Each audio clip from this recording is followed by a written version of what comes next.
Hello. We've been talking about consciousness and the sense of self.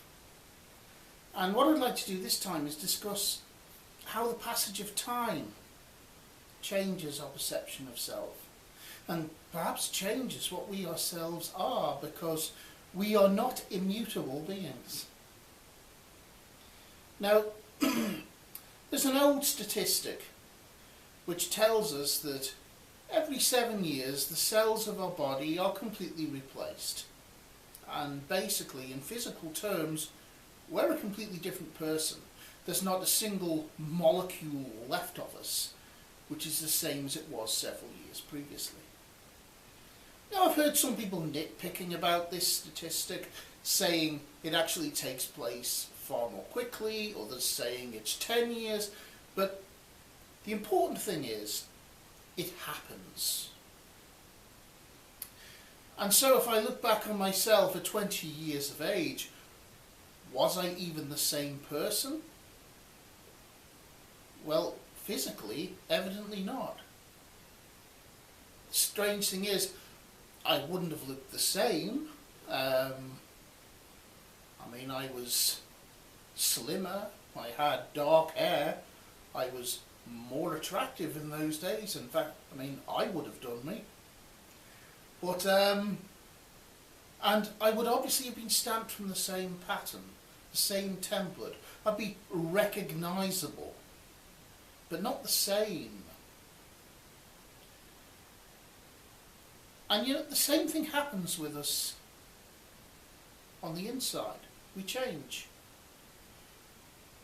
Your 40-year-old self has completely different priorities and likes and dislikes from your 10-year-old self. And this is something which keeps changing all through life. If I look back now to me as I was in my 20s, I can see somebody with the same basic underlying values and standards, the same underlying drives when it comes to the things I like and the things I want, but they were directed in different ways. My personality was different.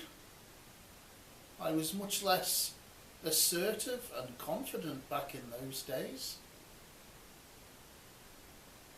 And yet, when I look back and I see this person who was so unlike me, I still identify that person as being me. If he were to pluck me from the past 20 years ago, or 30 years ago, and seat me here beside the current me, you'd certainly see the physical differences. And as we both spoke and conversed, you'd certainly see the differences in personality. We would, to all intents and purposes, be different people. And yet, that identification remains. And this is the curious thing, that self possesses a unique property, and that is the sense of continuity. There is something within us, something which goes beyond our personality, something which goes beyond our role in society or family or whatever, something which goes beyond even our most basic impulses, likes and dislikes,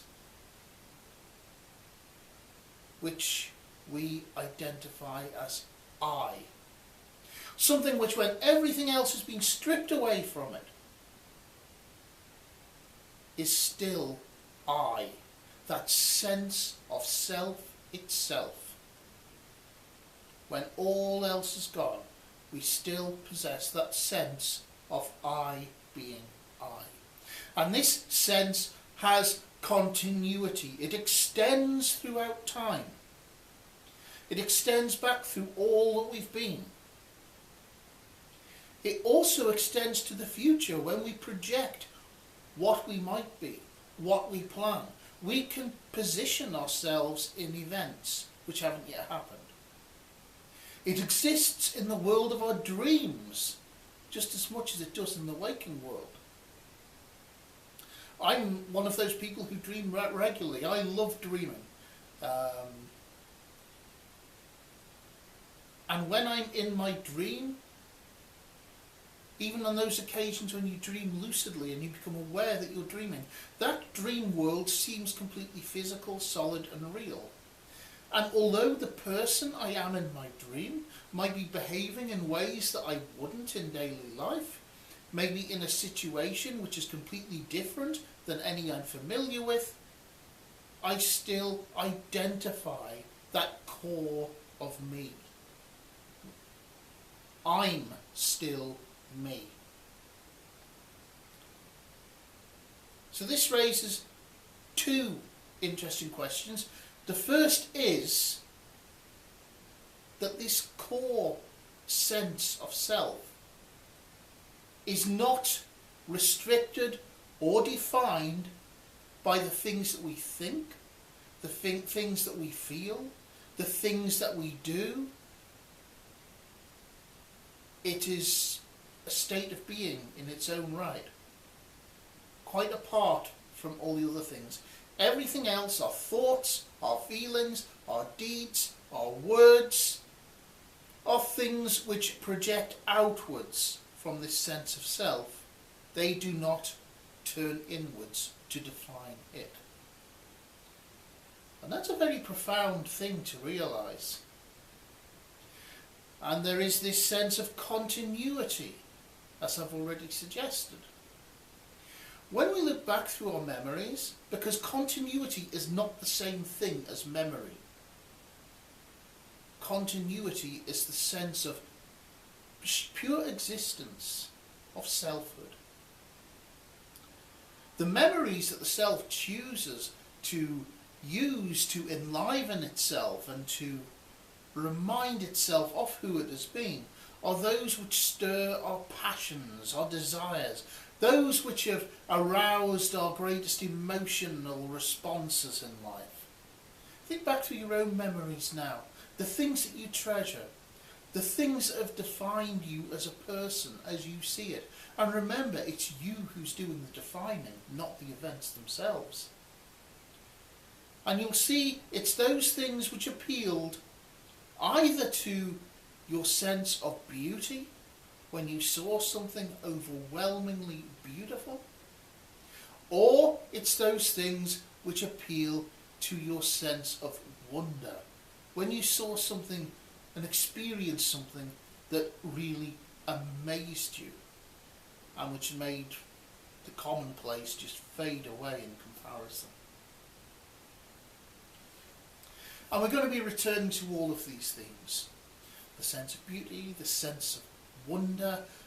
But next time I want to continue this theme of time.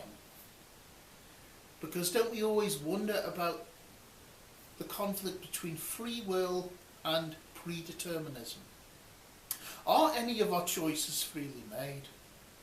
Or are we programmed by a whole series of variables from the world around us, which prompts automatic responses, which can be predicted?